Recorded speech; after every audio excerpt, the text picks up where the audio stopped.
Now ngifuna mhlambe siqaleni lapha. iBhayibheli lithi uPeter wayeshumayela.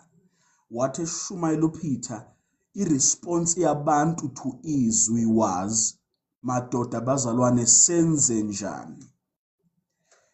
Ngizweni, they did not say nimzwile eshumayela.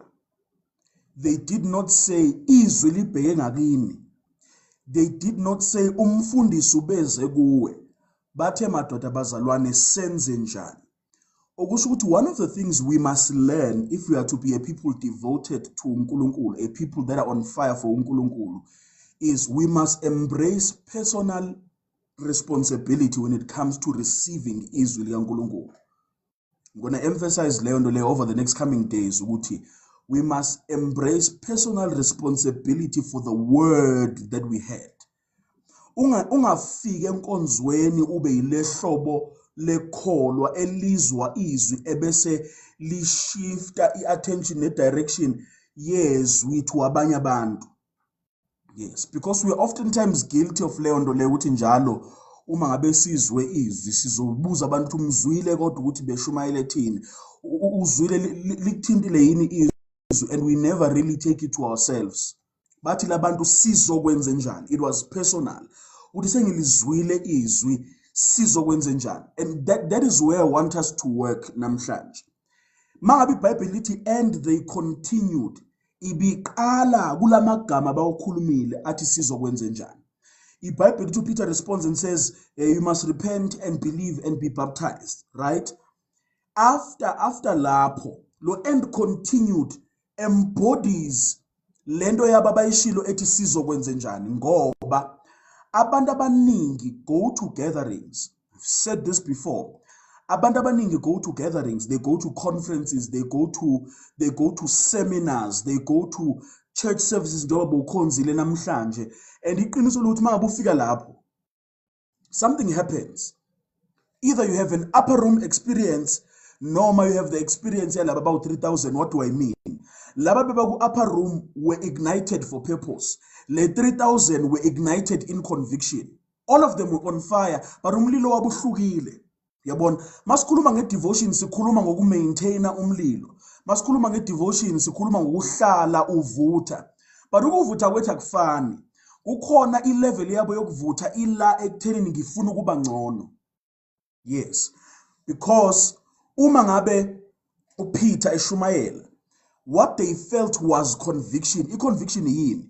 It is a desire. It's a realization ukuthi wrong and a desire to do better.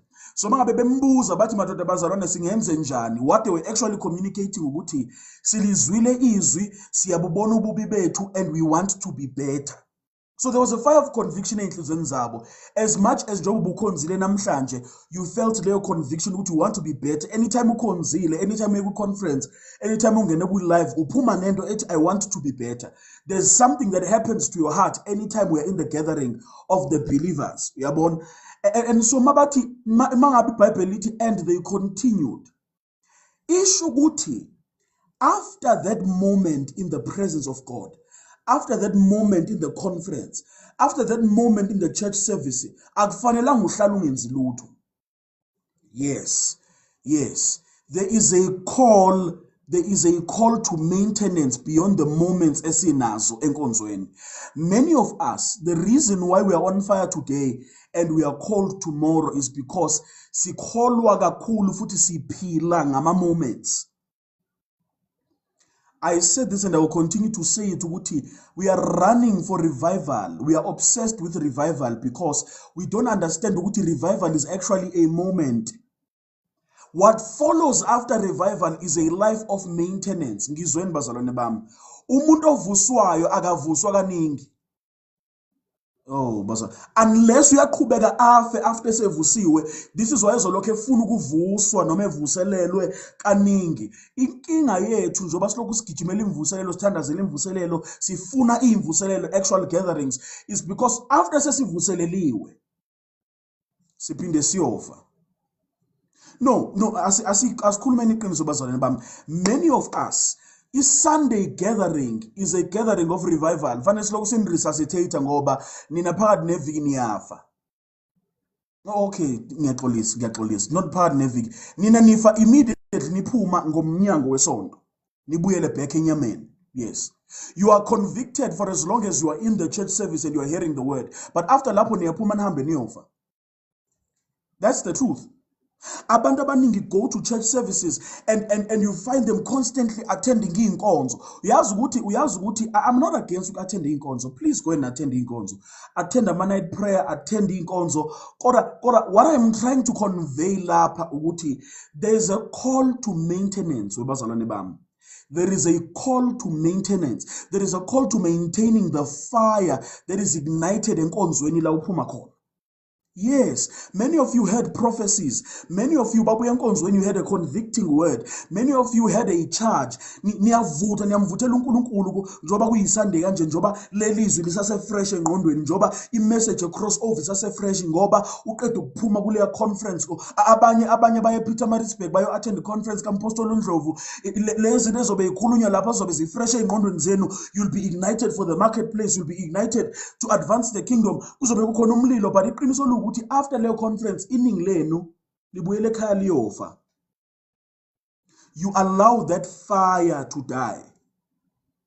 This is why we have a generation of people who attend gatherings but do not embrace the calling to daily devote themselves to maintain the fire that was ignited.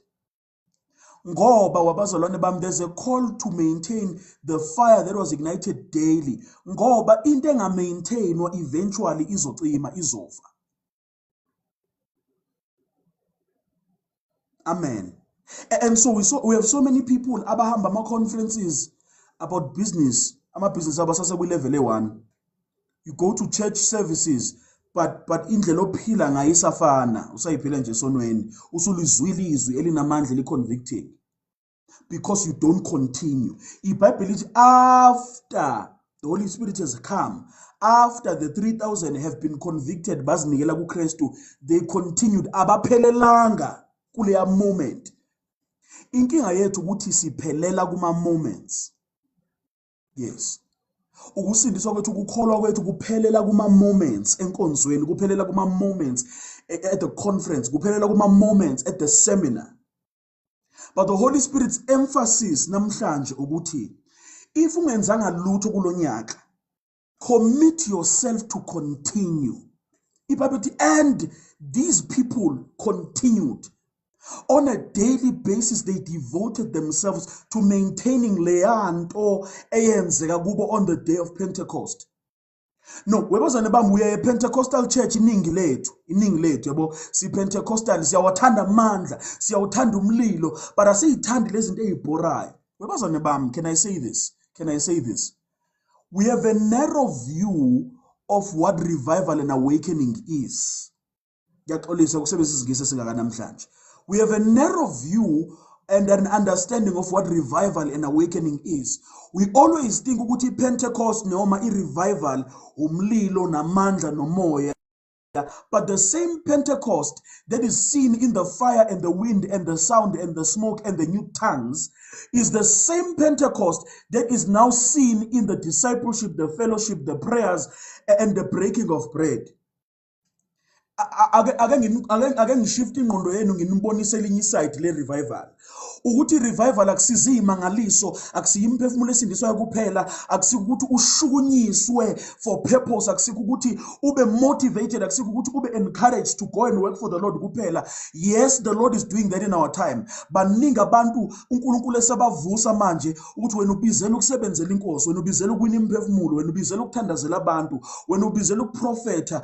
Uyabona baningi abantu esiba ama ministers namhlanje, baningi abantu esebayimisela ukusebenza. We are seeing one side of revival where people are set on fire, but we are not seeing the other side of revival, which is the boring, mundane stuff that we have to do on a daily basis. That is still revival. Oh bazalwane bami, lezi zinto ezibhorayo ekufanele sizenze is still revival. I-revival akusiyo umlilo kuphela. If sinishumayela i-revival umlilo kuphela, we have done an injustice kinina. We have done a disservice kinina if sinishumayeze i-revival umlilo kuphela. I-revival ayipheleli emlilweni kuphela. I-revival iyadlula emlilweni, ibonakala kule zinto that we think are boring. Lezi zinto that we think are mundane. Lezi zinto we think that no ezibonakala ngathi ziyabanda sinamoya. I-revival iyadlula emlilweni, iya kulezi zinto ezimundane. Yes, iya kulezi zinto ezimundane. No, webazane bami, kusizani ukuthi ube on fire for God, ungalazi izwi. No, asikhulumeni ngoba ke vele sesilapha. Kusizani ukuthi ube i-revivalist engalazi izwi. Hambani nami. Ngayisho lento, I think it was last year, ngathi mina, the reason why the Holy Spirit that came upon them was effective in using them is because they had already been trained and prepared before moyengcwele efika. Ngizweni iBhayibheli records lapha phezulu sisase ku Acts chapter number 2. iBhayibheli records ukuthi they were preaching as the Spirit gave them utterance, right? The Spirit was giving them utterance, but the Spirit could only remind them of what they learned. iBhayibheli lithi uJesu mayekhuluma uthi when the Spirit comes, when the helper comes, he will remind you of everything that I have taught you. Abaningi benu bafuna ukuthi umoya engcwele enikhumbuza izinto eningayifundanga. Kusizani ukuthi ube namandla kamoya engcwele, kusizani ukuthi ube on fire, kusizani ukuthi uvuthe kangaka kanti awufundanga lutho. Umoya engcwele usebenzisa lezi zinto oyicultivateayo noyidevelopayo on a daily basis, lezi eyibhorayo. Yes, umlilo kamoya engcwele inkuni ayisebenzisayo ukuthi lo mlilo uphile, ukuthi ube khona izinto zenzayo on a daily basis. Yes, umlilo lona kamoya engcwele lo eniwufunayo usebenza kahle uma ngabe abantu bayinikele ezwini. You will not be as effective if umshumayelo ongenalizwi, if uyikholwa elingenalizwi. You will not be effective if uyi-worshiper that does not rehearse. No, ngaphezu komlilo esifuna siyawufuna umlilo, siyalufuna ugcobo. Uma ngabe uhlabelele kodwa siyafuna ne-competence ukuthi uma ngabe uhlabelele sikuzwe ukuthi no umuntu okwaziyo ukurehearsa. Bimbela inkosi. No, iy'nsuku zokubhimbela inkosi iphelile. I said this and I'm saying this again. Uthi iy'nsuku zokubhimbela inkosi, we want your oil and we want your skill at the same time. No, the Lord must just breathe on my business. The Lord must just breathe on my business. You are doing nothing to develop yourself for the business that you want the Lord to breathe on. uNkulunkulu can only breathe on something to the degree that you have given yourself to prepare yourself for it. Amen. If you are a singer, go rehearse. If umshumayeli, go study the word. If you are a business person, go attend a seminar, go to a conference, start a course. Yes, ngoba umoya engcwele u-effective to the degree that you are prepared. So they continued. They continued. No, angeke sizoba webazane bami. Uyazi uma ngabe singamakholwa anomlilo kodwa ngenalo izwi. What we do, we try to make up for, we try to cover for, we try to compensate for our lack of izwi ngamandla. Uma ngabe asihlula amandla, we compensate for our lack of izwi ngeyitori. Hambani nami bazalwane bami. Many of you, uNkulunkulu has given you a purpose. He has called you. He has ignited you for serving his purpose. Kodwa. Iqiniso lokuthi uma ngabe uNkulunkulu ignite for purpose, uma ngabe uNkulunkulu ignite ukuthi yoserva isizukulwane, kunabantu that are assigned to you that you are now responsible for. Angeke abantu bekhule ngomlilo kuphela. Labantu that are assigned to your life angeke bakhule ngomlilo kuphela. Kunamabandla where the only thing the preacher preaches is the stories of the revivals ayihamba. Uthi mina ngeinsuku zami sasihamba ama revival sithandaze kade kunizulu izulu lime. Yes, that's good. Yes, that builds faith. Yes, that stirs the hearts of people. Yes, kuhle lokho. Kodwa angeke kuze kubakhulise labantu that are assigned to your voice. When a worshiper, when a preacher, when a business person, kunabantu that are assigned to you. Part of your purpose is not only doing business, it is raising the next generation of business people. Part of your assignment as a disciple is to disciple the next generation of people. Part of your assignment as a preacher is to raise abantu abazoshumayela. Part of your assignment as a prophet, uzovusa abanye abantu abazoprofeta. Uma ngabe wena ubambe lento ukuthi uyakwazi ukuprofeta, angeke baze bavuka abanye iyophela ngawe. Iyophela ngawe ngoba awufundanga izwi. Awukhulanga, you are not developed. You develop to develop because your calling is twofold. I'm talking to you. Your calling is twofold. You are also called at some point to raise abanye abantu abazokwenza lento yenza. Look at the cycle ekhona in the scriptures. uJesu raised disciples and the disciples raised disciples.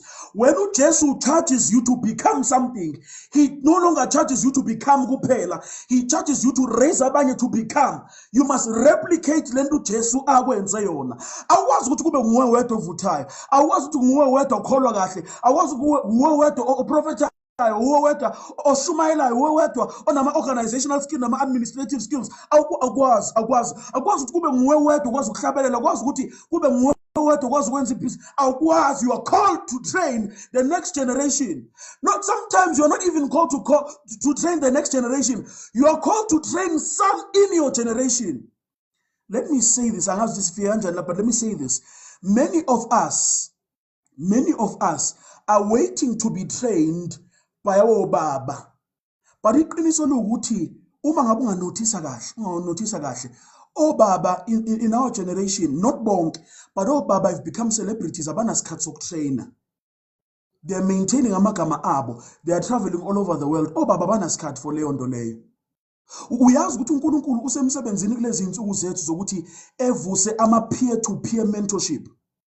But because you are too common nabangani bakho, you fail to descend the oil on their life. You fail to descend the grace on their life. Some of you you need to stop being so common. No, uNkulunkulu uvuse wena ku friend group yakho to be the one who disciples them. I'll see you mama wabo spiritually. I'll see you baba wabo spiritually. Inkinga ukuthi wena uNkulunkulu matured you beyond your age so that you can disciple ontanga bakho. Ngizweni iyangenyanyisa into of us calling each other father and son sibe sizintanga. No, you are not my son, you are not my daughter, you are my sister or you are my brother in Christ. Ukuthi uNkulunkulu washeshe waye advance growth yami so that I can disciple you. I'm not your mother, I'm not your father, no. I can mentor you, see age group efanayo, because uNkulunkulu has advanced me in maturity to be able to mentor you. But abaningi bangibona ezuntanga noma wena uzibona ezuntanga wabo and unfit to mentor them. And you realize what there's a need for mentorship, there's a need for them to grow, but you are neglecting le nto uNkulunkulu akubizele yona wena. Ukubizele leyo nto wena kodwa you are neglecting it ngoba uthi ngizobaqala akuphonta bami bazoyitshela ukuthi ngizama ukuzenza umama. No, awuzama ukuzenza umama. uNkulunkulu ukukhulisile wenze njani ngoba uNkulunkulu ukukhulisile, and the reason why ukukhulisile is so that you can fill a gap yokuthi ukhulise isizukulwane. You don't need to be 50 to be a mentor to someone. You don't need to be 40 to be able to disciple someone. No. When you're not 32, when you're not 30, when you're not 28, when you're not 25, you are still called to disciple a generation. You are too common with yourself. You are too common with the grace of God on your life. You are too common with the calling of God on your life. You are too common with the information because you are looking at your age. Uthi Jeremiah mangabe uNkulunkulu ekhuluma naye ethi you are called to uproot, to tear down, to build. Uthi Jeremiah, oh Lord, I am still a child. Yeka leyo nto. uNkulunkulu uthi yeka leyo nto Jeremiah. I have still called you to go to kings. I have still called you to go to men of renown, abantu abadala, as a child, as a youth. No, ngizonke webazana bami, stop allowing ukuthi labantu ontanga bakho ikuvimbe from mentoring them, from doing what uNkulunkulu has called you to. Yes, una 30 kodwa you are well beyond your years. You are mature beyond your years. Uma ububuka abantu basendaweni yangakini ebandleni langakini, uma ububuka ontanga bakho shumayela nabo, we are realize that there is a need for mentorship, and you are the one. Ngoba uNkulunkulu uvule wena amehlo so that you can see the needs of a generation. You are the one that is calling to use ukuthi uzovala leso sikhala.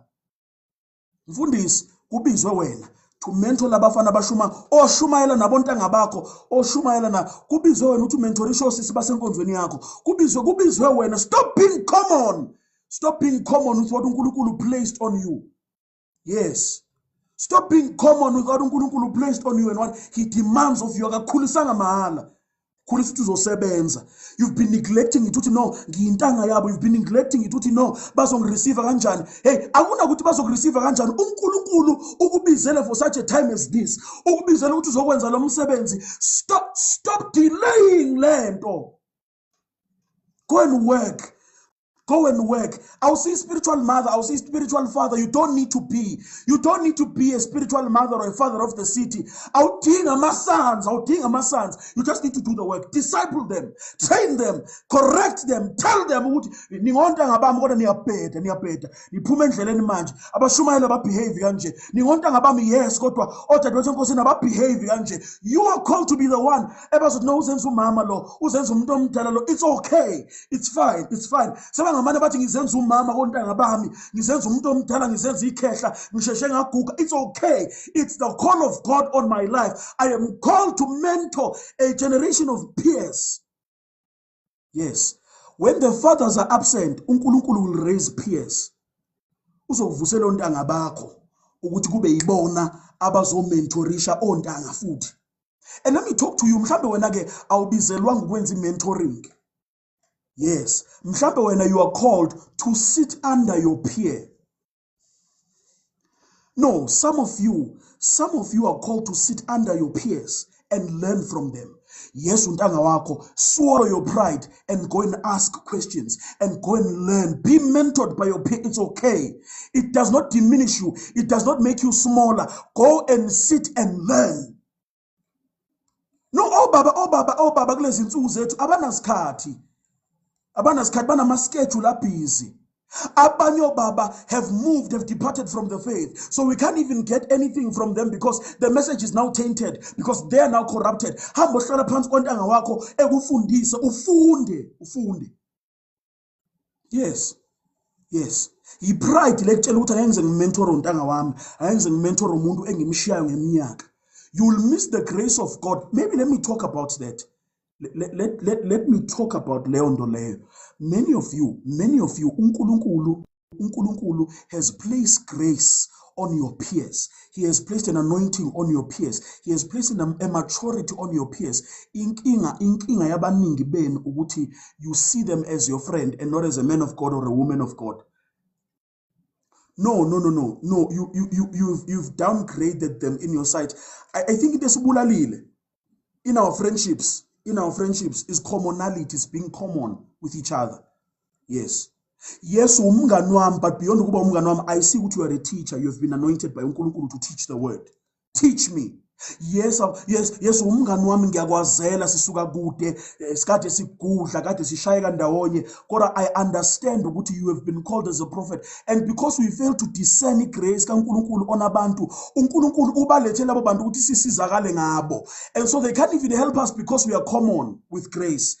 I'm not preaching indoda. Niyangazi mina ngishumayela uJesu. I don't care about indoda. But I want you to pay attention to lento le. iBhayibheli lithi encwadini kaMark chapter number 7. I love the book of Mark, by the way.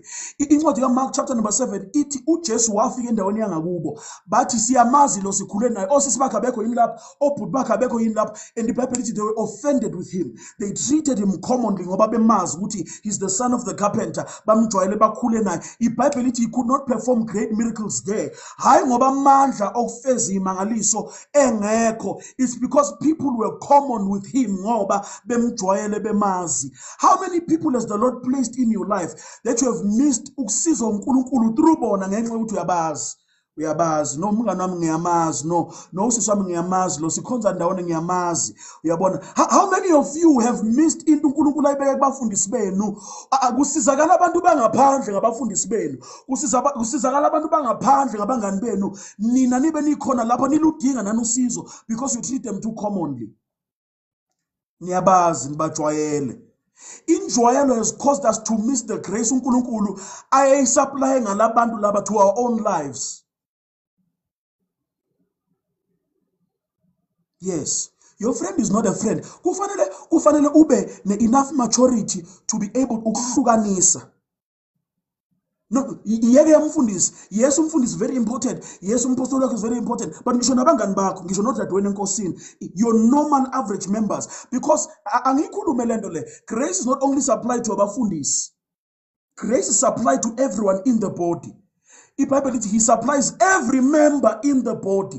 Everyone in the body of Christ has a measure of grace that was distributed to them. He has an anointing. He has a skill. He has a competence that you can benefit from. I can benefit from unsele. Kodwa kumjwayela kwami unsele kungenza ukuthi ngigcine ngingabenefit lento uNkulunkulu ayefuna ukuyidlulisa kimi ngaye. Yes, siyashumayela sonke noDlebhu kodwa there's something I can benefit from uDlebhu that I can end up missing ngoba ngithi umngane wami ngiyamazi. When the man of God stands, I'm making an example ngayo umfundisi uDlebhu ngoba umngane wami. When the man of God stands ezoshumayela ewumngane wami, ngiyavala into uthi umngane wami and then ngithathe lento ukuthi uyindoda kaNkulunkulu that I can receive from. uJesu uthembe yena to help impilo yami. Uma ngabe uGugu ebhala ipost ngiyifunda seriously ngoba ngithi mhlawumbe uNkulunkulu angakhuluma nami ngoGugu umngane wami. Yes. Angakhuluma ngomngane, angakhuluma ngaye. Oh bazalwane bami, uyazi ukuthi uNkulunkulu has been trying to convict us of sin. God, we were too common with our friends. Uyazi, think about it. Think about it. There are days la umngane wakho wake wafika khona wathi kodwa mngane kodwa lempilo iphila ayikho right. Yabona, kodwa ngoba uyamazela umjwayelo umuntu angeke ngizozwa ngawo kanti uNkulunkulu lo bese kasebenzisa yena ukuzokuconvicta out of lesono kuso. But because of familiarity you missed God. You missed God kuloyo muntu loyo. Learn to have enough discernment ukuhlukanisa phakathi komngane wakho nendoda kaNkulunkulu noma the woman of God in them. The grace of God invested in them, the gift of God that they are. Because men are not just men, men are gifts from God. Yes, sibonga uNkulunkulu ngokusinikeza abantu in our lives. Oh, bazalwane bami. Oh, mhlambe ngizoyifundisa when we're talking about fellowship. But many of us have missed uNkulunkulu because we treat people too casual. Yes. No, you must pay attention. You must pay attention. No, unzothi uzoma ezokhuluma. Yesu uzothatha umnikelo but kukhona into angayikhuluma engashintshi impilo yami. Yesu LD uzothandaza kodwa kukhona into angayenza engashintshi impilo yami. Never treat anyone commonly because uNkulunkulu angasebenzisa bona ukushintsha impilo yakho. Never treat yourself commonly ngoba nakuthi no ontanga bami uNkulunkulu uthembe wena to change their story and their destiny. And so last ifunda khona, let's go back to our message for today. Last ifunda khona, we find ukuthi iBhayibheli records ukuthi and they continued. Yes. We go to gatherings, we are stirred, but our life looks nothing like the gatherings we've gone to. We've attended so many conferences, but impilo yethu ayinazi ithelo. Ayina evidence ukuthi kade sihamba ama conference because after my conference we don't continue. We really don't continue. We really don't continue. And ngizweni bazalwane bami, continuing means ukuthi we put a plan around what we were told enkonzweni. We put a plan around what we heard ku conference. We put action to what we've heard. Inkinga yethu ukuthi we go to attend lezi inkonzo but we don't put action around what we've heard ngalelo langa. Yes. Yes. Mhlambe Jesus mhlambe sikhuluma lento le ukuthi in the prophetic I'm all over the place, but it's always sense and then show. Even in the prophetic, when you receive a prophetic word, there is such thing as prophetic responsibility. Buyan. When you receive a prophetic word, a declaration, a prophetic word, is prophet prophet. Sometimes the prophetic word can be a message or izwile on Sunday. It's a prophetic declaration. The scriptures are a sure word of prophecy. If is prophet, it is from the scriptures. So when you hear a word of prophecy, you now have prophetic responsibility to align yourself and prepare yourself for the prophecy that you heard. Yes. So, uma ngabe usulizwile izwi elithi this year is going to be a year of the breaker. uNkulunkulu is going to break through. uNkulunkulu is going to open doors. You must go and align yourself. Okay, uma ngabe uNkulunkulu esewuvulile umnyango, uma ngabe uNkulunkulu esenikezile financial breakthrough, ngizoyenzani leyo mali? Many of us miss the manifestation of the prophetic word. We don't align ourselves or prepare ourselves for lento uNkulunkulu athe izokwenzeka. Yesu sitholile isiprofeto sendoda. Yabona ngoba niyawathanda namadoda ninjalo. Yesu sitholile isiprofeto sokuthi uzoshada uzothola indoda, but you have done nothing to prepare yourself for that. Many of us claim ukuthi abantu ama false prophets and we were false recipients. Okay, siyaxoxa. Many of us did not encounter false prophets. Many of us were false recipients of prophecy. Yebo. Many of us. It's not that labantu babas prophet ba wrong bakamba manga. Itina ebesingama recipients are wrong of prophecy because sasizwa is propheto, but we never prepared ourselves. We never prepared ourselves for the prophecy ekhulunyiwe. We're not dealing with false prophets. We're dealing with false recipients of prophecy. And so what we need to do is embrace the call to daily press into. Sunday, press into it during the week. Yes. Study it, rewatch the message. That's what continuing and devoting yourself looks like. And I'm going to press into this. Conviction. Let me see ukuthi njoba ngiconvicted ngalesono iroute yalesisono engiconvicted ngaso Sunday yini why ngilo umuntu engiwuye why ngilento engiyiyo why ngistrugglisha ngalento engiconvictwe ngayo on Sunday by izwi likaNkulunkulu. That's continuing. It's pressing into lento oyizwile. I heard umuntu ministering with sermon seminar mhlambe ethi we must build businesses, we must create streams. How can I create streams? What does it take to create streams of income? Press into what you've heard. Yes, ngicabanga ukuthi kuzoba umangaliso. Ngicabanga ukuthi kuzoba imagic ukuthi nizozwa one day bese kumanifest the next day. It needs you to devote yourself. It needs you to press. It needs you to follow up. It needs you to give yourself time to investigate and pour yourself into lento izwile. Yebo. Every Sunday, we need to circle around the same topics. Ngoba sifuna ukuthi uhlale encourage. We need to circle around the same topics. Ngoba sifuna ukuthi uhlale on fire ngoba wena uyacima ngithi wena uyacima. And so we need to circle around sikutshela ngokukholwa uNkulunkulu, sikutshela ngobungcwele, izinto zaziyo. And this is why ngenxa ukuthi siloku circle around the same things ngoba abantu don't want to press deeper. Ngoba siloku circle around the same things abantu abakhulu. It's been 5 years umzalwane. It's been 5 years umzalwane, but awukhuli. Abazwana abana 5 years today are like infants, spiritual. Bayafana nomuntu oqeda ukuconverta. They have the same knowledge level njengomuntu oqeda ukuconverta in the church today because we keep circling around the same topics. Yes. Ngoba sesenishumayezile ngesono last week, you don't press into that conviction. Niphinde niyona. Futhi mangabe niyokona anisasabi nokusaba nivele nipost sibona ukuthi niyadakwa vele. Sibona ukuthi niyajola bengathi nisemadodeni niyokotiza. Yes. So fanele uPaul mangabe ebhala incwadi yabaseKorinte uthi ngibhala le ncwadi ngoba ngizwile.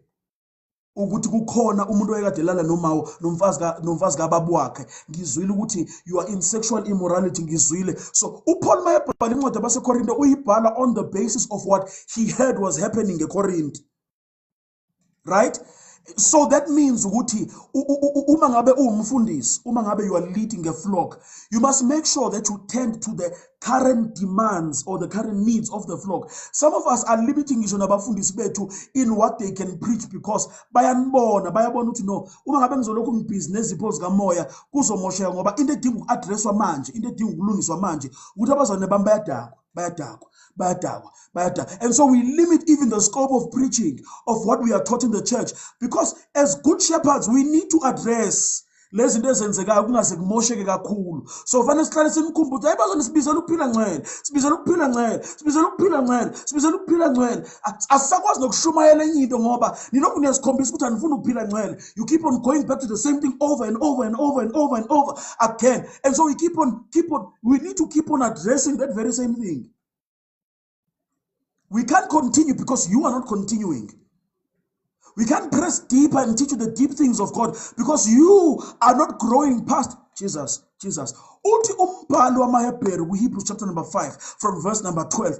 Uti, we should be teaching you about deep things about Melchizedek, but we can't even teach you the deep things about Melchizedek because we still need to go back and teach you the basics. Uti, you are still drinking milk, but at this point you are supposed to be teachers. Jobusuna 5 years usindisiwe. uJesu, it only took him 3 years. It took uJesu 3 years. It took uJesu 3 years ukuthi develop abantu abahamba bayofundisa izizwe. When una 5 years usindisiwe, something is wrong. Una 5 years usindisiwe, awukwazi nokudisciplisha omunye umphefumulo. Something is wrong. Yes. But we should be doing the deep things of ministry. We should be teaching you the deep things of God. God asikwazi ukunifundisa ngoba we need to rehearse the basics over and over again. Uthi you should be sharpening. Uyamuzwa i-personal responsibility uyiletha ngakini. Uthi the gift of God in you, your maturity comes by constant practice. Uthi we grow by practice. We grow by continual practice. Uthi ukuze nikhule nize nifikele esigabeni sokudla inyama nizokhula by constant practice. Yes, it's talking about discernment. Yes, it's talking about the gifts of God. But ukukhula happens by continuing. And they continued. After Sunday service, you need to continue. After the conference, you need to continue. After the seminar, you need to continue. After the live, you need to continue. After the revival, you need to continue. After the night prayer, you need to continue. You need to continue. You need to take the principles that you were taught in night prayer and start applying them. Ngalokho procrastinator uthi no ngizoqala next week, no ngizoqala kahle next month. As soon as you hear the word, uthi in the day you hear my voice, do not harden your heart. Hardening your heart is hearing the word but not applying it as soon as you hear it. You need to continue. Yes, you need to press deeper. You need to start practicing lezi zinto izwile. Yes. Ngizwile ku-night prayer, I was convicted, and after I was convicted, umoya uyangquba ukuthi angihambe ngiyofunda izwi in alignment nalento engiyizwile. Kungenza ukuthi umoya is stirring you in the gifts of the spirit. Kungenza ukuthi umoya is stirring you in business. Kungenza ukuthi umoya is stirring you in whatever direction. You need to press into that. Continue on a daily basis. Maintain your devotion to God and to the purpose of God. Yes.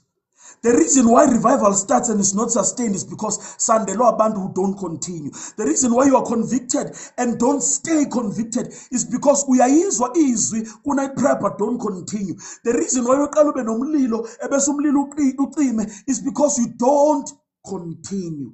They continued.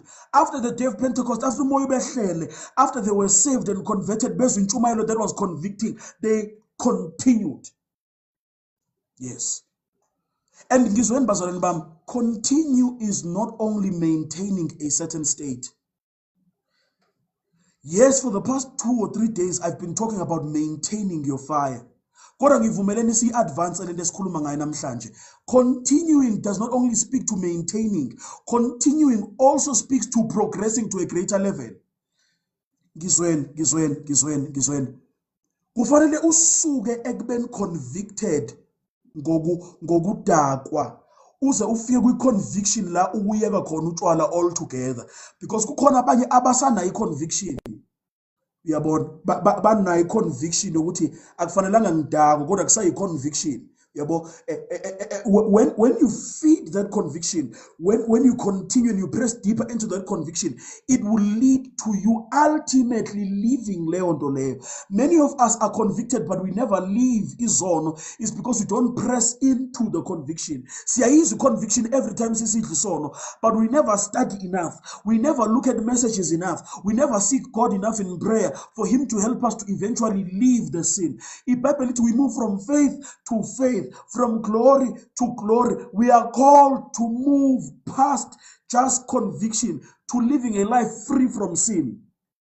Yes, conviction is only the first step or the first level. We need to grow to a level where we are free from the sin. It's one thing to be convicted. It's another thing to be free from it. Yes. So they continued. Isho ukuthi abantu who were convicted bangena besenazi izono baqhubeka baze bayiyeka izono ngoba awuvela usiyeke immediately usindiswa. Kodwa you are discipled into living isono. You are discipled into the chains breaking. You are discipled into freedom. You are given enough truth that the truth will make you free. So you must move from the level of just being convicted and realize what is wrong. Ngoba baningi realize to be wrong kodwa bayeki ukwenza lento wrong. Okufanele ukutshela ukuthi akukho enough ukurealize ukuthi wrong. Yes, you must press into that feeling. Yokuthi mangabe usenzile isona uzizwa kahle, press into that feeling. Pray about that feeling. Pray about that conviction until it results in you ultimately living leyo nto leyo. Yes, many of us don't press. Many of us don't investigate the scriptures. Many of us don't bring it to God in prayer. Can I teach you practically? Devotion. Devotion, the reason why it has to be daily is because some prayer points will not be achieved or not manifest in a day.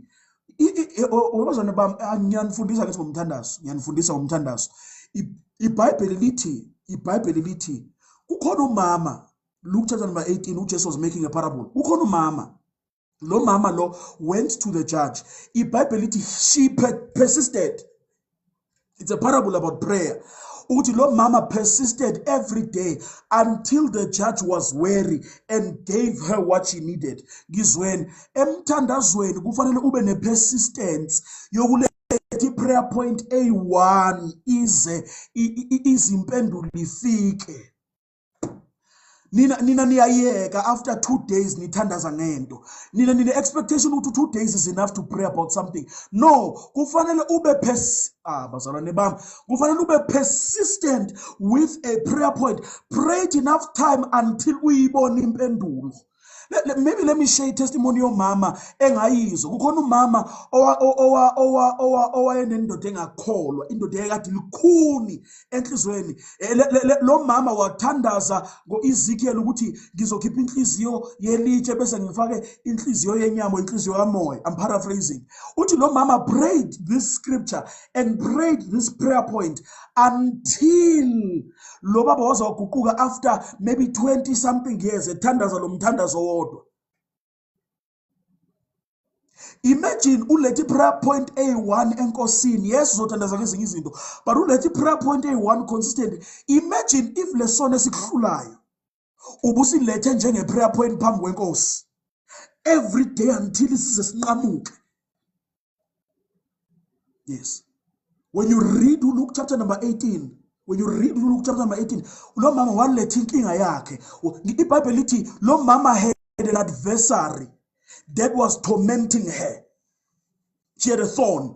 She had something that was causing discomfort. She had something that was not going all right. She brought that before the judge until the judge answered her. Truth, every day ubevukela enkantolo. Every day ubevukela ukuyobona ijudge. Every day ubehambe uyobona ijudge ehlale kubizwa amanye amacala kuze kufike isikhathi sakhe. Makufika isikhathi sakhe bathi lo mama futhi athi judge, kukhona i-adversary yami ekhaya engihlukumezayo. Ngicela ungisize kule ndaba. Judge, namhlanje ngiphinde ngabuya. Kukhona lento engihlupha ekhaya. Ngicela uyilungise. Namhlanje ngize ngabuya futhi. Namhlanje. Ngibuya ngento eyodwa. Kukhona lento engihluphayo. Wena uthandaza kanye and expect it to be broken ngosuku. Lo mama wabuye phindelela. She continued to come. Until the issue was resolved. Yes.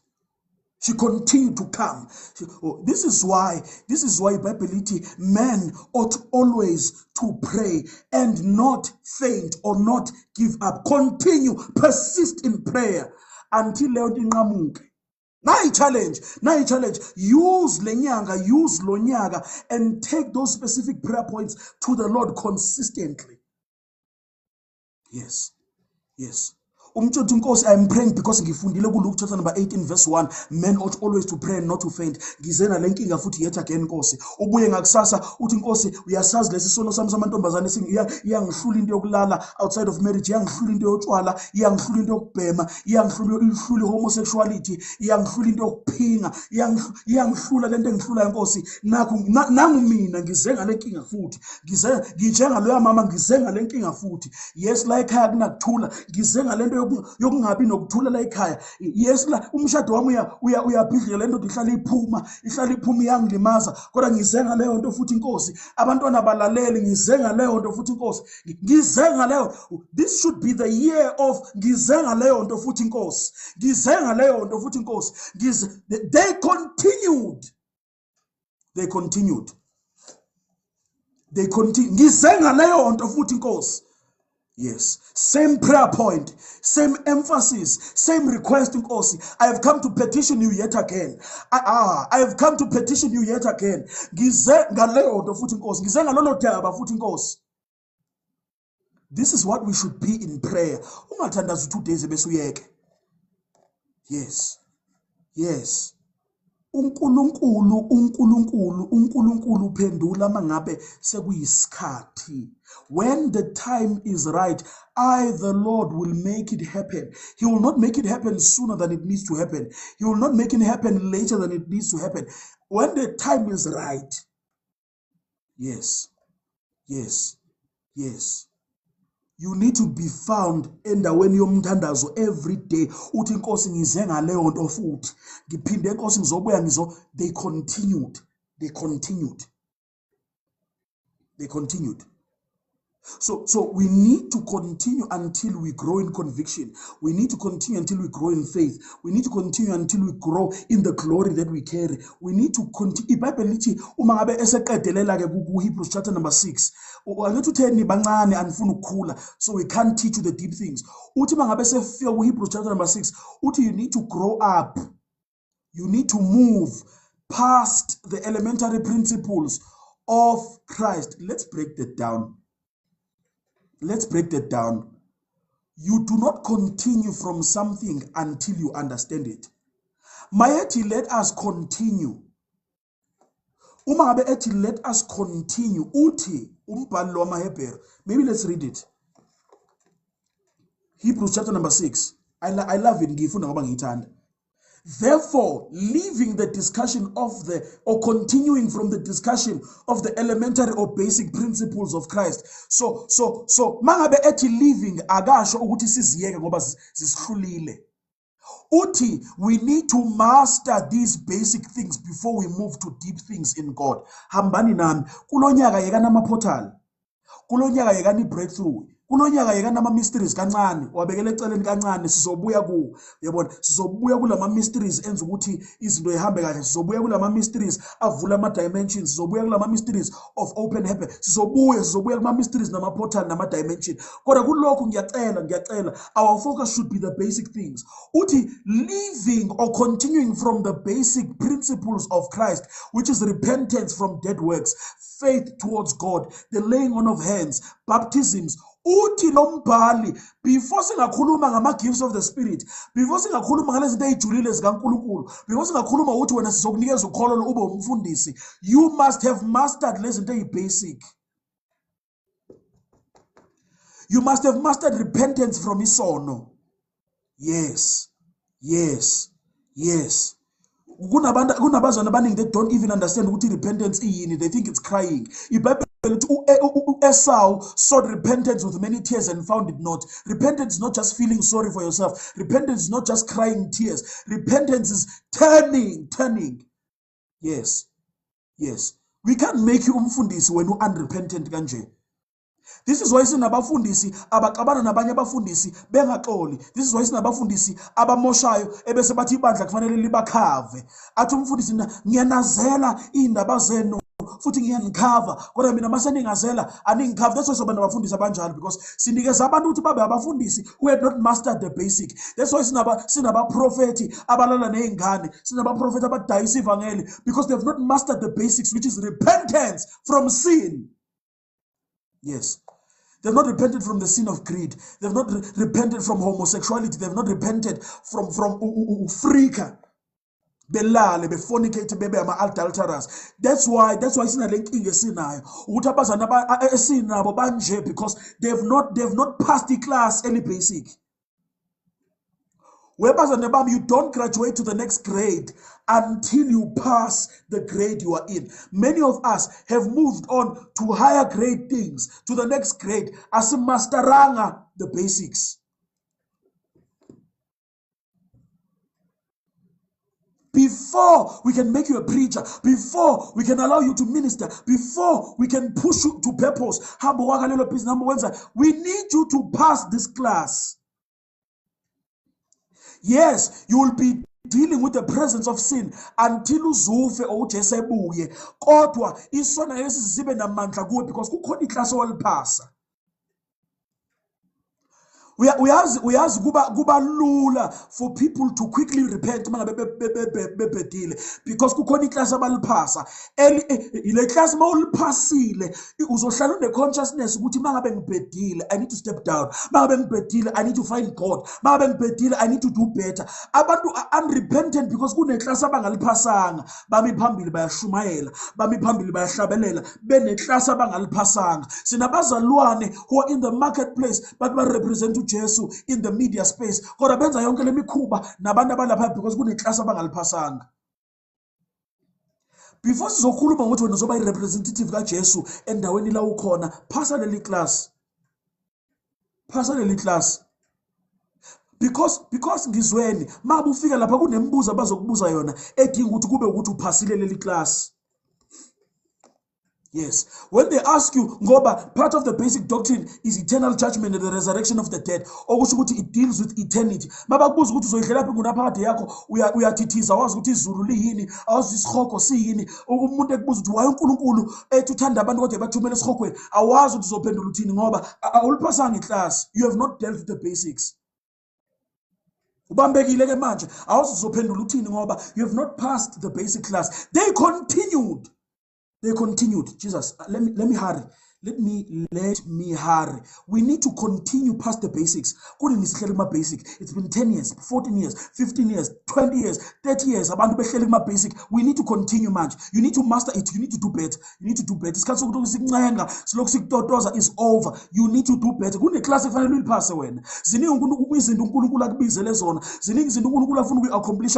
for you to not pass the class. Pass the class. Yes. Pass the class. There are 4 keys. There are 4 keys as a corner to maintaining your devotion. By devotion, I mean your conviction. By devotion, I mean your passion for the purpose of God. Yabon. There are 4 things. Ezibalwa lapho Acts chapter number 2, verse 42. iBhayibheli, and they continued in the apostles' doctrine. So number 1, in order to maintain the fire that is within you, for the business that you want to start, for staying with God, in order for you to maintain that fire, you need to press into the word. Hambani nam. Mhlambe niyayazi lento engishoyo but ngizoyisho anyway. Uyabona? You need the word even after Sunday. Why? Let's take practically labazana baku Acts chapter number 42. Acts chapter number 2 verse 42. iBhayibheli kwasindiswa 3,000 people ne bebakude noNkulunkulu bebangamazi uJesu kodwa bamuzwa ngoPeter, right? Baxolelwa izono and they were brought into the newness of life. If a man be in Christ, they're a new creature. When they pressed into the word, do you know how the word helps you stay on fire for God? The word keeps consistently reminding you that you constantly need to live holy. Ngizweni, uma ngabe umuntu wezwi, umuntu ozohlale ene consciousness of the character that you must live by. Many people fall into sin because they slipped out of consciousness. Bakhohliwe. Bakhohliwe. iBhayibheli lithi in the last days abantu bazokhohlwa uthando lwaqala. Abantu abaningi don't have a consciousness of the fact that uNkulunkulu wants them to live holy. And if umuntu that's consistently in the word, let's make it practical. I think ngizoyenza practical lento le. Uma ngabe kuthi uvuka ekseni, angithi wena the new year new me, I want to be a better person, I want to live holy, I want to be close to the Lord. Uma ngabe kuthi uvuka ekseni wafunda izwi, Psalms chapter number 1, elithi, blessed is the man that does not walk in the way of the scorners or sit in the path of the mockers. Kusho ukuthi number 1, usuqala usuku lwakho une consciousness ukuthi namhlanje I'm going to make mockers and scoffers, sinners, abantu abangamfuni uNkulunkulu. I am commanded by the word. Alithi ulifunde namhlanje kuseni. So isase fresh lento engqondweni. Oh bazalwane bami, this is how you keep your fire going. Let it fresh engqondweni ngoba uyifunde namhlanje kuseni. Inkinga yenu ukuthi nifuna nina ukuphila ngento eniyizwe last Sunday. Yes. I'm telling you this practically. Ukuthi lento uyifunde namhlanje kuseni, awuyizwanga Sunday, uyifunde namhlanje kuseni, ifresh la engqondweni, ifresh la engqondweni lento ukuthi you are not supposed to walk in their path or sit in their seat or stand in their way. You need to avoid them. You need to keep the word of the Lord. If fresh lento la engqondweni. So mawufika emsebenzini, you are very alert. Ngoba izwi likhuzile. Lathi ungahlali endaweni yabo, ungahambe endleleni yabo, ungamilami. If fresh lento la engqondweni. That's why they continued in the word, in the apostles' doctrine. Every day they were found in teaching and the word, in teaching and the word, in teaching and the word, because this needed to remain fresh. Yes, that's number 1. When you are in the word, it will continually maintain a state of consciousness of the principles of God, of the purpose of God. You'll always be conscious when ubizwele more than this. Yes. When ubizwele ukuthi uphile above standard says, when ubizwele ukuthi wenze kangcono kunalokho, wena kunezwi eliqhubhayo ukuthi wenze, because lento ihlala fresh engqondweni, because uhlala uyifunda njalo ekseni, because ihlala fresh engqondweni, akubi lula ukuthi uone njengabanye. You can maintain the fire of conviction in your heart by constantly being in the word. Ngayiphusha lento le. You can grow the fire of conviction in your heart by the word. Ibukeni practical. Labantu mangabe besindiswa, batshelwe nje ukuthi bayizoni futhi abakholwa uJesu, they need to repent, bekholwa uJesu beshiya izono zabo. Yabona? Labantu bangena ensindisweni kunezinye izinto ebebajwayele ukuzenza abangacabanga ukuthi izono. But the more the word is unveiled on a daily basis, lezi zinto ebebazenza eziyizono anawe ebezibulala umlilo wabo, they begin to grow in awareness ukuthi hayi man, yazi bengithi lento right. Have you noticed in your journey noNkulunkulu, uma ngabe lokhu ufunda izwi, kunezinto obuyitshela ukuthi zi right, and then you realize ukuthi no man, lento bengithi right, lento bengithi umuntu oyikholwa ngayenza, kodwa after reading the word from myself every day I'm growing in realization ukuthi I'm not supposed to be doing this. uNkulunkulu is not pleased with this. So ngizweni, many of us, umlilo of conviction osenhlizweni uyacima ngenxa ukuthi we are not in the word. So we are convicted in one area. But because we don't have the full counsel of the scriptures, ngoba asitholakala esifundisweni, asitholakala ezwini, we are convicted in one area, but we are not convicted in another area. And the area that we are not convicted in is killing our fire for everything in our life. Webazane bami, iBhayibheli wants us to not give a foothold to the devil. iBhayibheli lithi do not give a foothold to the devil. Ngoba wamnikeza isikhala esincane. I heard someone put it like this line ensukwini. Ukhona into ekhulunywa umunye ubaba wathi lo baba lona uma ngabe usathane ekukhulula, right? Ukukhulula ethi shiya amahashi nemfuyo eGibhithe. Look at abantwana baka-Israel. Uthi shiya amahashi nemfuyo eGibhithe. Nihambe nina ke niyokhonza uNkulunkulu. Why? Because eventually nizolamba. Nizowadinga lamahashi, nizodinga lemfuyo. He is trying to give you a reason to go back to Egypt. Baningi abantu abakhishiwe Egypt, but kunezinto ezibakhomba nezibadonsela back to Egypt. Nyangithola? This is what it looks like to be convicted in one area and not read the word and not grow in conviction in other areas. Wamnikeza isikhala esincane, he will take all of you ekubuyisele eGibhithe. So when we read the word, we are identifying ikhala usathana ngayisebenzisa ukusidonsela back to Egypt. Oh, bazalwane bami, when we are constantly found in teaching, kunezinto eniyifundile over the past 2 years ngifundisa la, ebe ningayitshela ukuthi ziyinkinga, but na realize ukuthi ziyinkinga. You have grown in conviction. Kunezinye indawo usathana ngayisebenzisa ukunidonsela back to Egypt ngenxa ukuthi nifundisiwe. So the word fortifies you. The word strengthens you. The word builds a guard around you. Ezokwenza ukuthi usathana ngabi nendawo nendlela yokuthi ephinde ekudonsele Egypt, because you've been fortified by the word. Yes.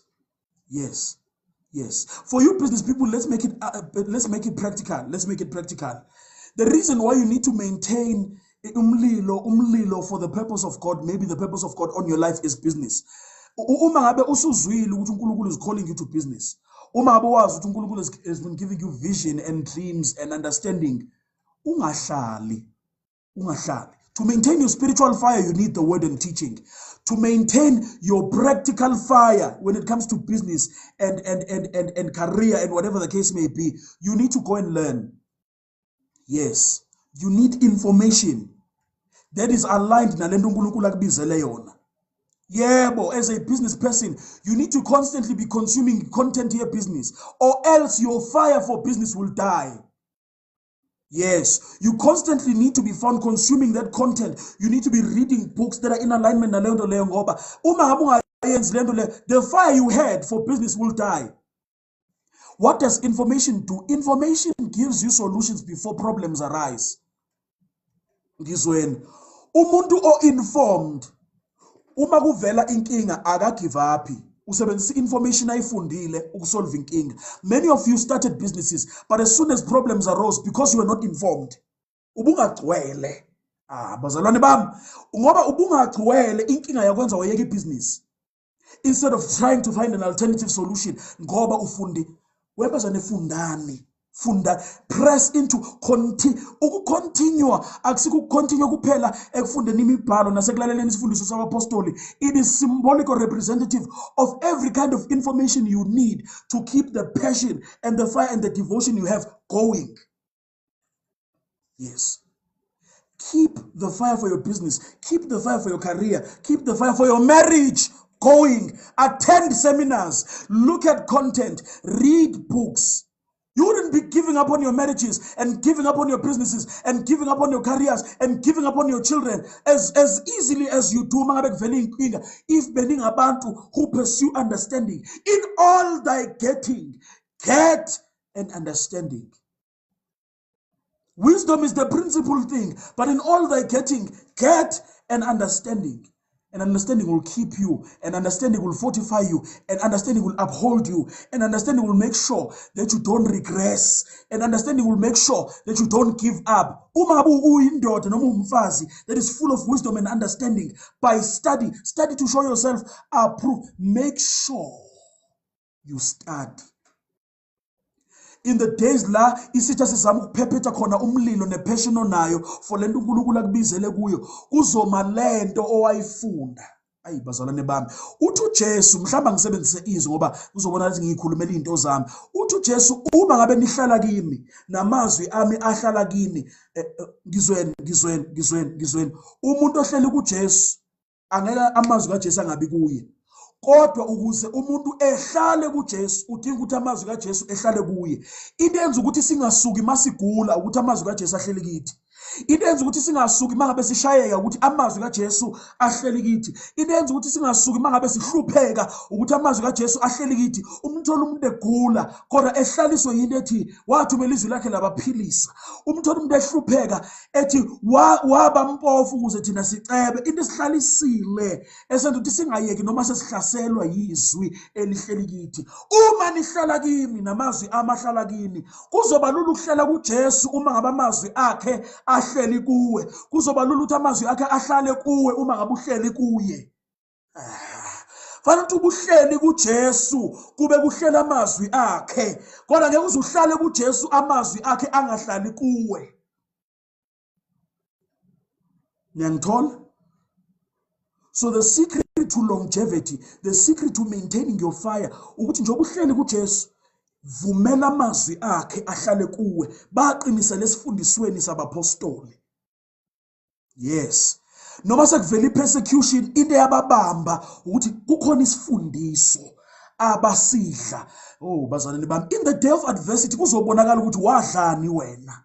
Yes, in the day of challenges and pain and tribulations kuzovela ukuthi wadlani wena. Uthi mangabe wehlelwa ukulingwa, ukhumbula uJames chapter number 1, iBhayibheli lithi uma ngabe nehlelwa ukulingwa nokulingwa are not ukuthokoza, because it's an opportunity for the Lord to refine your patience, to make you perfect, make you mature. Izovela into wayidla mhla kuvela ubunzima. Omunye umuntu uyibeka kanje uthi in the day when a lemon is squeezed angeke kuzophuma iapple juice, kuzophuma lento engaphakathi. Kuzovela uthi wadlani in the day of squeezing, in the day of pressing, in the day of pressure. The reason why abantu bethuka uNkulunkulu is because abadlanga enough of the word. The reason why abantu babuyele enyangeni beyeke is because abaqiniselanga esifundisweni sabapostoli.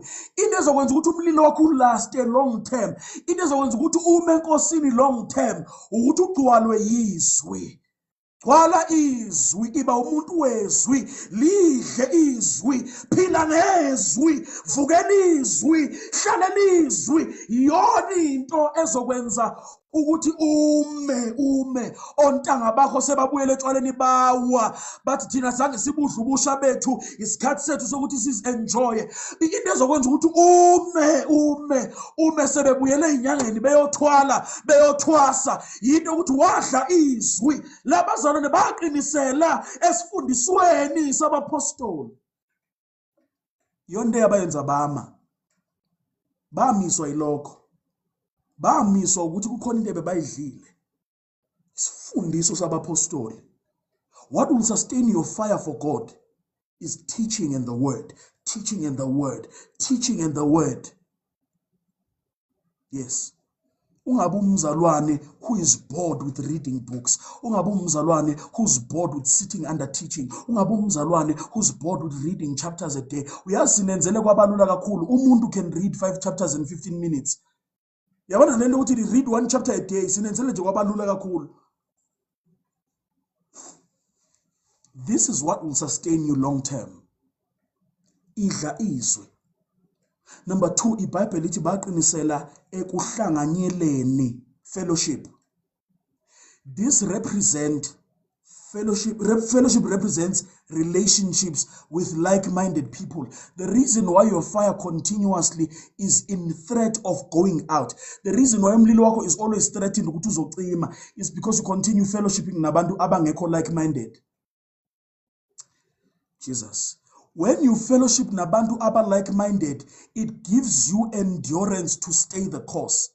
Ngoba abantu abangayi la uyakhona, abantu abangakholwa lento oyikholwayo are more likely to pull you away from your convictions and pull you away from where God is calling you, ngoba vela bakholwa lento oyikholwayo kwaseqaleni. So you continuing to align nabantu and relate nabantu abangakholwa lento oyikholwayo is more likely to pull you away from God than bring you closer to God. Kulo nyaka, make sure that you find abantu who fuel your passion for God, abantu who fuel your passion for business, abantu who fuel your passion for a healthy marriage. Lento yokuthi wena unabangani, no, abekho singing, ne? Abekho singing abangani bakho, kodwa bashadile bawathanda amakhosikazi abo. And you think when uzoba ne-healthy marriage, they will likely pull you away from your aspiration to have a healthy marriage. Yes. Njoba unabazalwane, ngoba it doesn't even need to be abantu abangakholwa. I told you this. It doesn't even need you to be umuntu ongakholwa. No. Sometimes abantu abakholwayo abangayi la uyakhona. Yes. Uthole kunabazalwane okhonza nonke, kodwa abekho as convicted with what convicts you. If you continue to fellowship nalabo bazalwane labo, uzozithola usuwenza lezi zinto abazenza, they will pull you away. Bazokwenza ufile ngathi you are doing too much. Uyabona bazalwane bami kulo nyaka, if you relate nabantu abakutshela ukuthi uvutha kakhulu, abakutshela ukuthi ungcwele kakhulu, abakutshela ukuthi awuthi ukwehlisa kancane, ungavuthi ikhehla, ungenzi kakhulu. If unabantu abakutshela ukuthi wenza kakhulu, bashiye labo bantu. Whether it's spiritually, whether it's in business, anyone who dampens your passion is not worth being around. Kulo nyaka silwa ngendlela eyisimanga nabantu abacisha imililo yethu. Yes. Ungitshela ukuthi ngine-passion kakhulu, ungitshela ukuthi ngivutha kakhulu, ufuna ngivuthe kangakanani. Do not allow abantu who mismanaged their own fire, because inkinga ukuthi they are trying to tone down your fire because they toned down their fire. Balahlekelwa wabo umlilo, they are trying ukuthi wena bekulethe kwi-level yabo so that you can be able to relate. Vela ngeke nize nirelate kahle, vele uzobacasula, vele uzoba-annoya, vele bazokubaleka because wena uvutha kwi-level abangasavuthi kuyo. And so anyone ovutha laphana, it seems like he's doing too much. Vutha kakhulu. Yes. Ungabavumi bekwehlisele kwi-level yabo. Uthi ubani lo mfana kodwa Old Testament, uNehemiah. Uthi I am doing a great work, I cannot come down. Uma ngabo Sanballat noTobiya bathi yehla woza lapha sikhulume. Mangabe ufuna ukukhuluma nami, come to my level. Mawufuna ukukhuluma nami, come to my level. We're not going to lower the standard for abantu abamismanage umlilo wabo. No, wadlala ngowakho umlilo. Angithi wena ufuna ukulala, ufuna ukuzi-enjoya. Wena mama kamntwana, baba kamntwana, ufuna ukuzi-enjoya. Ngithi usubudlileke kusho baba, ungangitshela ukuthi mina manje ngenza kakhulu ngoba ngithi mina ngilali. Ungangitshela ukuthi ngenza kakhulu ngoba mina ngithi angifuna ukuphuma ngeyogroova. You mismanage your own fire. You sacrifice your own fire. You gave away your own fire. Ungangitshela ukuthi mina ngivutha kakhulu. Sengamane kuthiwa ngingcwele kakhulu, kulungile. Sengamane kuthiwa ngiharsh, kulungile. Uma ngabe ufuna ukurelate nami, come to my level. Ngeke ngize ngize kweyakhe level. I can't come down. I cannot come down. Ngehlele wena. Lutho. Khohlwa khehla ngeke ngize ngahle mina, ngehlisa umlilo wami, ngehlisa ukuvuthela kwami uNkulunkulu ngenxa yakho. Sengamane ngingabi nabo abangani, it's okay. Uyabona ke mina if ngiyabazwela abantu abazokhonza ebandleni leyo belikhokhelwa yimi. Ngiyabazwela ngoba bazothi ngistrict kakhulu. And hayi ngize ngehlise ngoba idemand kaNkulunkulu ayehli ngoba nakho wena uhluleka, ngoba wena nakho usudlale ngomlilo wakhe, ayehli idemand kaNkulunkulu. Sebangamanje ukuthi ngiharsh, ngijudgmental, vele wadlala ngomlilo wakho wena. I'm not saying that ngoba ngingcono kuna. I'm not saying that to condemn you. I am saying that so that you realize no fanele ngiphakamisa amasokisi. Phakamisa amasokisi. Uye usitshela ukuthi nize niyohleba ngabo. Uthi ave vutha.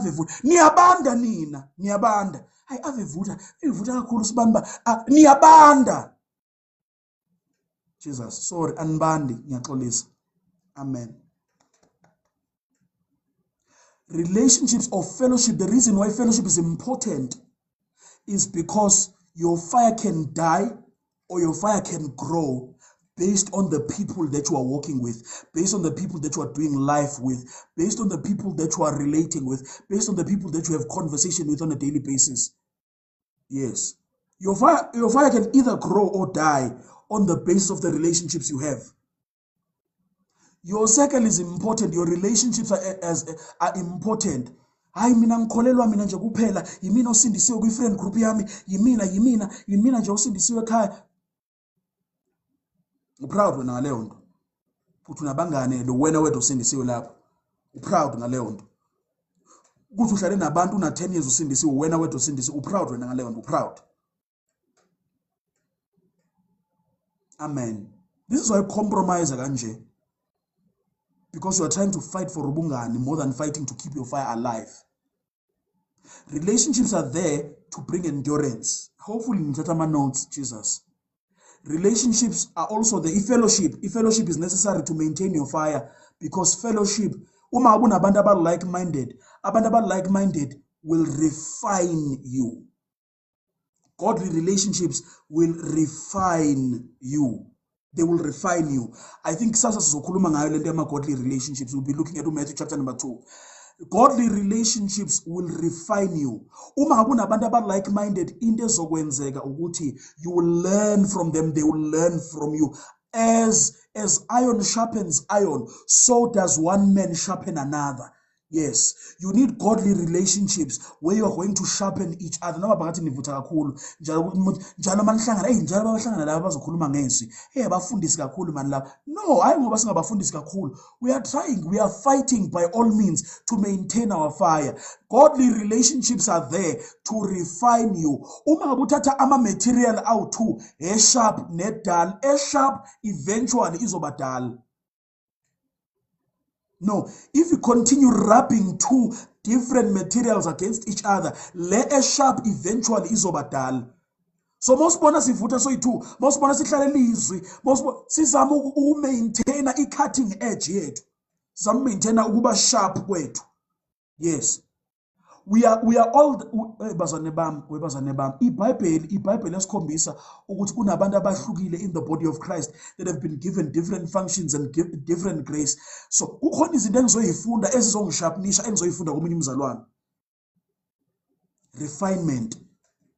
You must be looking. Ngizweni bazane bam, I don't want to get into lento kakhulu. Kodwa relationships are supposed to help. iBhayibheli lithi in the book of Ecclesiastes chapter number 4, iBhayibheli lithi 2 are better than 1. Uyabona, because if one goes into a ditch or a hole, then the other one ongaphandle can pull them out.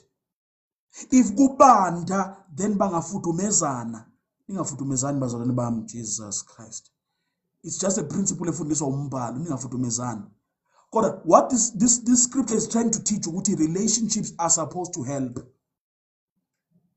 Kulonyaka resolve to mark and avoid abantu who don't help and people you are not helpful to.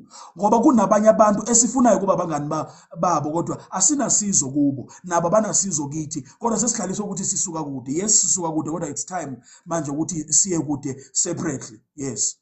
Yes. Mark and avoid abantu abangalethi usizo to your spiritual life, abangalethi usizo to your business, abangalethi usizo to your advancement. Because in many cases, labo bantu labo are derailing that advancement. They are derailing your spiritual growth because they keep on pulling you back to the older version of you. Wakambona lo mngane wakho yi-1. Lozo mane kukhumbula, usakhumbula chomi, sisahamba nabomandla, sihamba nabomandla. Yabona, ebese na uqala ukukhumbula iGibhithe ngoba uweak. Uqala ukukhumbule nawe iGibhithe, kodwa yazi nami ngangimthanda umandla ngoba uweak vele njalo. Ngangimthanda umandla. Fanele umtshela athi uyafika uzo yabona lento ngiyazi ngomngane wami ongakholwa. Ngomngane wami ongakholwa. Umngane wami hopefully uzobe ngenankinga ukuthi ngishare le ndaba. Umngane wami wayekade nentombi enhle. Yabona, wayekade nentombi enhle. Intombi anayo manje. Hallelujah. Amen.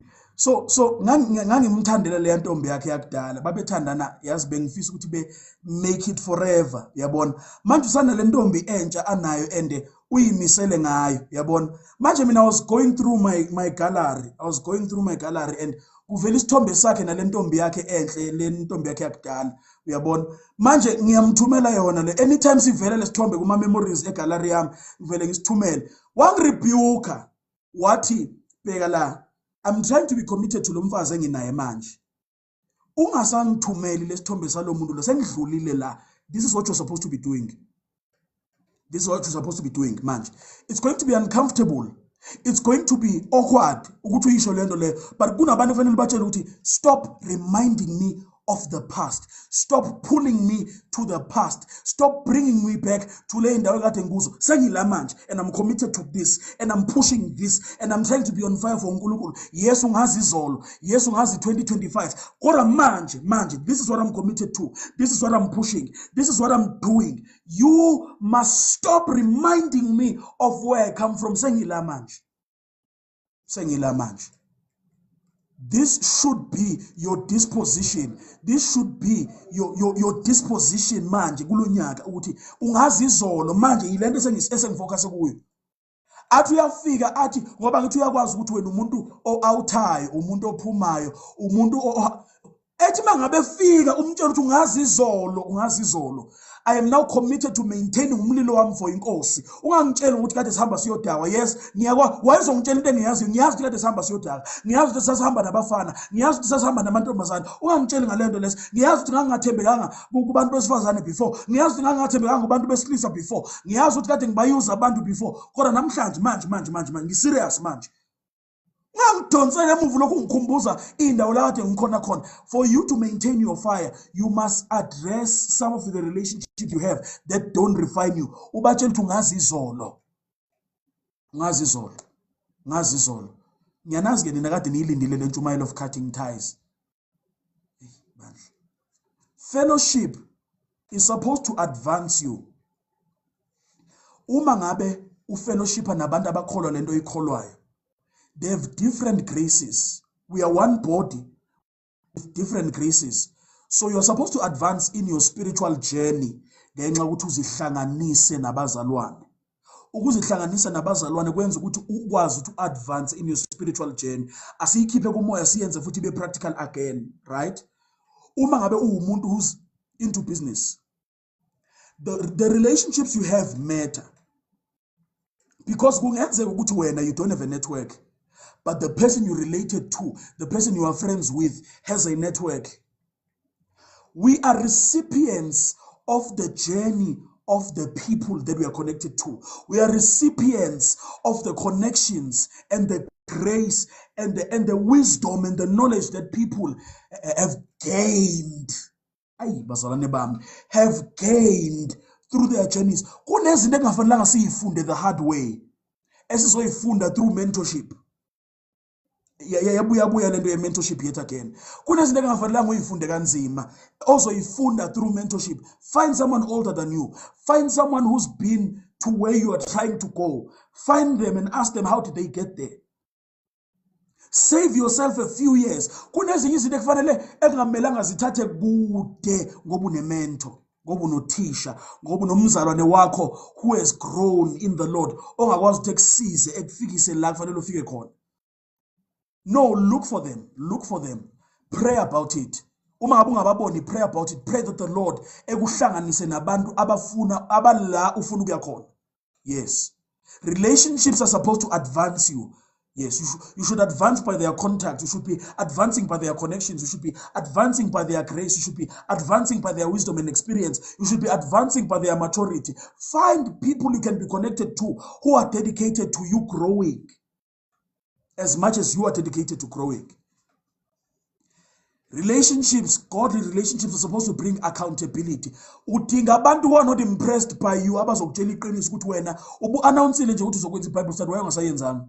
Yini le wenza ukuthi ungasayenzi ukhuluma into bese ungasayenzi wayezoyenza kanjalo uyicall. You need abantu who are going to be strict with you, abantu who are going to hold you accountable to wena awudevelop ilogo yebusiness yaphelela business uvila phiswa yini manje uhlaliswa yini manje phansi wena awuthi uzokwenza content kuku Wawuthi uzokwenza i-content, iphi i-content manje? Uyabhala i-post namhlanje, kusasa kusena post, kusasa kusena post, ubuya after 3 weeks. Wenze njani? Yini inkinga? Kwenzakalani sis? Kwenzakalani? Kwenzakalani? You need people who are not impressed by you. You need people that are not impressed by you, that are going to tell you, wawuthi wena uzobhaka amagwinya wena, wawuthi uzokwenza amakhekhe, wawuthi uzokwenza ukuthi, wawuthi uzoqala ibandla, angimazi umfundisi uDlephu kuphi. Umfundisi uDlephu fana ngabe ulapha kule nkonzo naye ngimcall out. Fana ngabe siqalile ama Sunday service manje. You need people who are going to hold you accountable.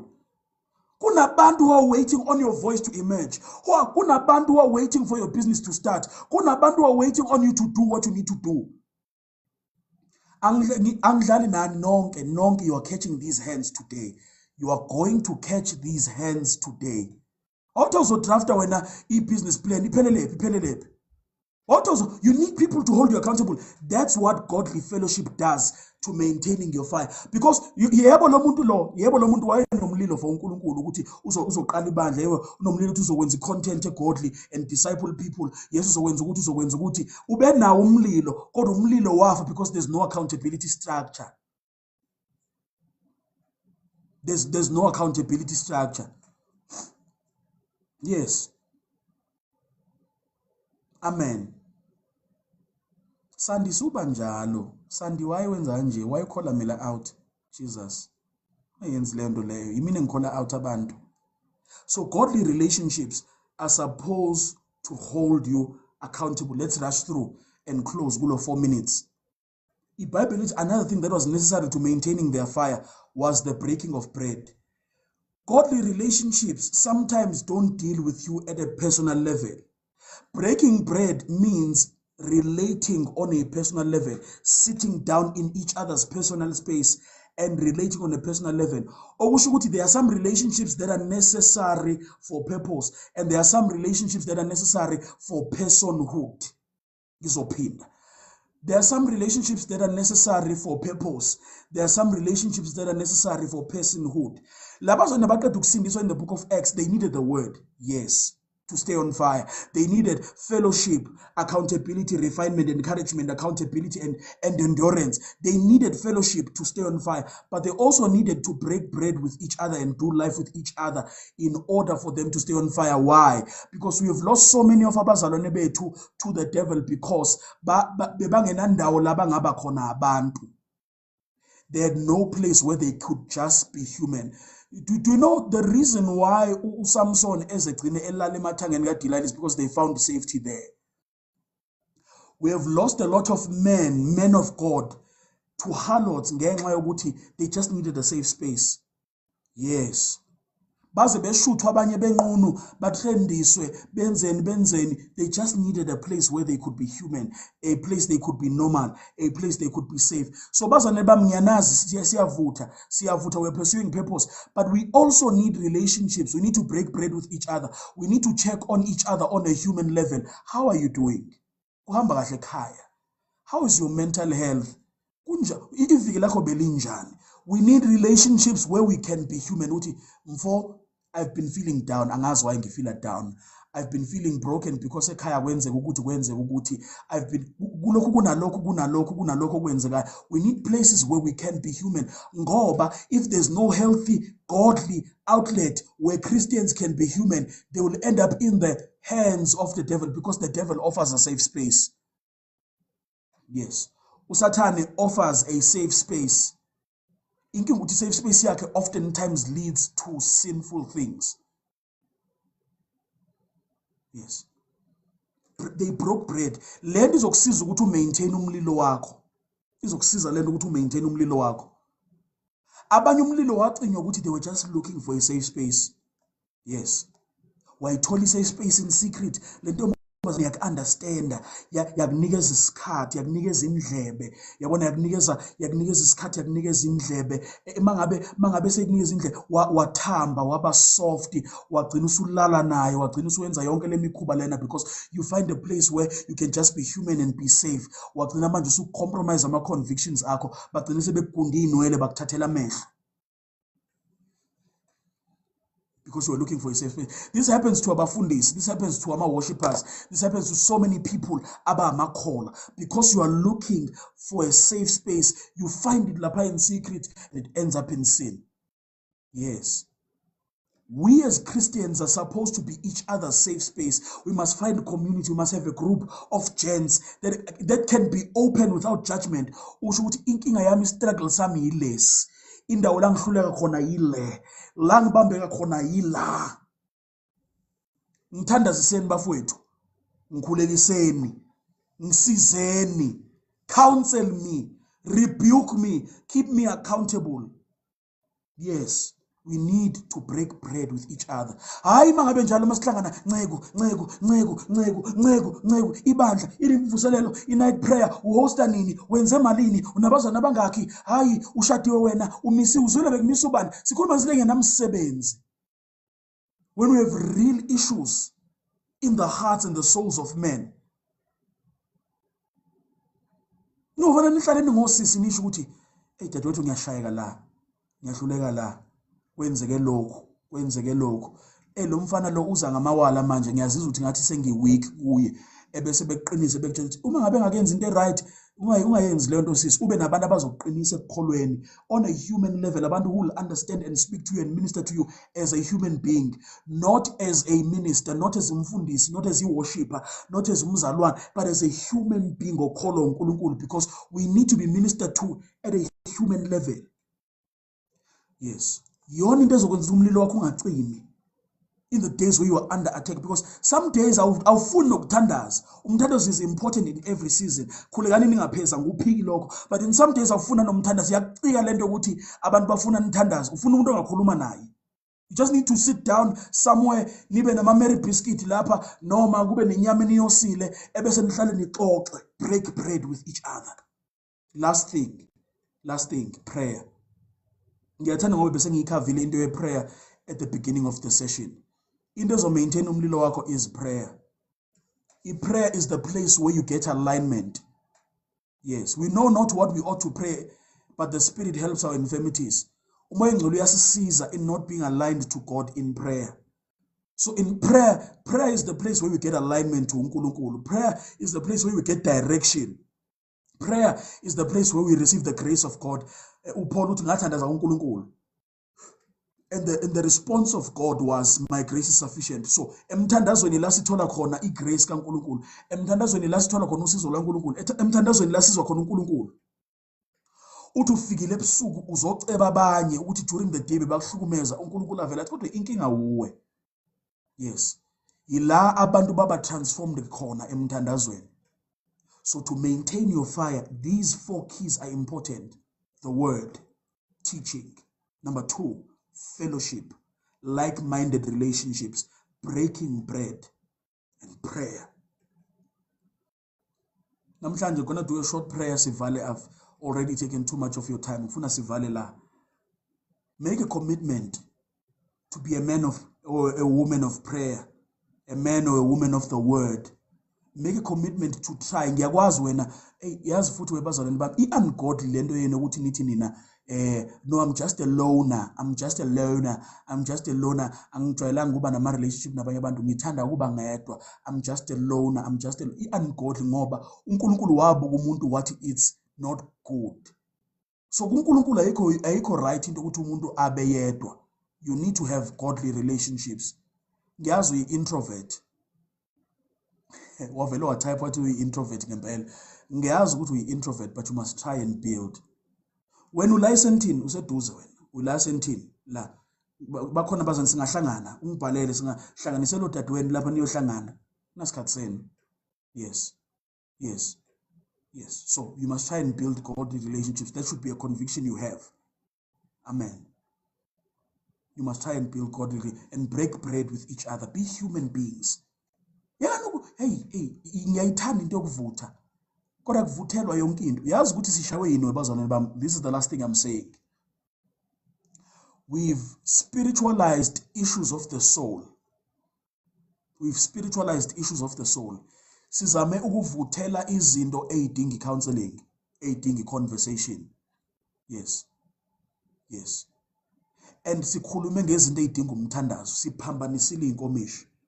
Kunezinye izinto engadingi ukuthi silokhu sithandaze kakhulu. Sizothandaza, yes, sizothandaza ngayo yonke into, kodwa kunezinye izinto ezingafuni silokhu sithandaza kakhulu sibe singakhulumi nabantu.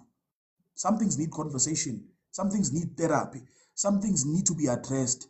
Mama wangilimaza, ngihurt, mngani wami wangibetray lana, angapholi.